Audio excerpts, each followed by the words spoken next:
non-organic.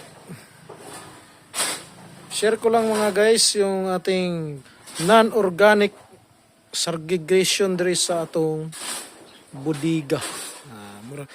Importante kasi yung storage natin. Ayan. Ito yung mga non-organic. Ayan. Meron din tayong organic. Tingnan nyo guys. Ayan. Kailangan kasi yung segregation sa organic at saka non-organic. I-share ko lang yung ating storage.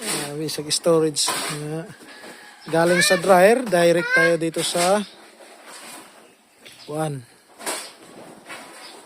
dito sa storage natin. Ayun. Ayan. Storage. Galing doon. Dito tayo. Yung storage natin may non-organic. Meron ring organic. Ayan. Sa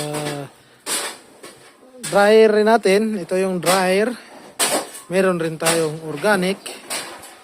Meron ding non-organic. Ito yun. Tapos, ito yung storage dito. Ayun. Ayan. Ventilated. Kailangan kasing ventilated yung storage natin para hindi nag-ano yung mga toxic. Ayun, no? 0, 2, yan. 3. Meron rin tayong Cocoam dryer doon. Ayun. I-flex ko lang yung Cocoam dryer natin doon. Ayun, no?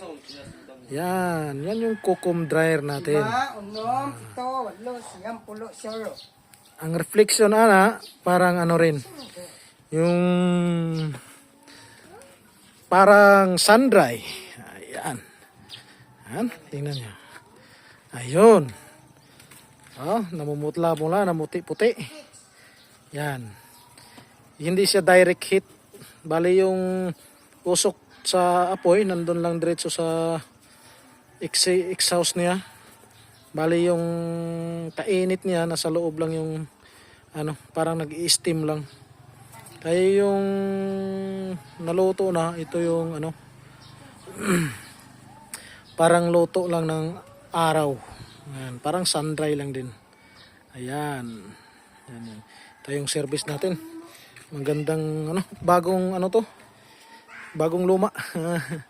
Ayan. Ayun, ayun. Ayan. Ayan. Ayan. Okay, sinong may maraming katanungan tungkol nitong segregating natin. Importante kasi yung segregation sa produkto natin dahil dito yung nagkabase yung yung quality sa ating produkto. Ayan. Ayan, ayan dito sa taas medyo lang labas-masok lang yung hangin, ventilated. Maganda. At saka yung mga sako natin, ito yung jute sack, mga organic sack. Hindi yan pwede makontaminate ng mga bakterya. Huwag yang yung mga basa-basa dyan, kailangan matuyo agad. Ayun, yan, mga use na yun, yung mga use. Ayun. Okay guys, thank you for watching. Kung sinong mga maraming katanungan dyan, magtanong kayo tungkol sa kaibahan nito ng ating produkto. Ayan, dito rin, hanggang dito yan. Umiikot yung kupra natin. Thank you for watching and good day.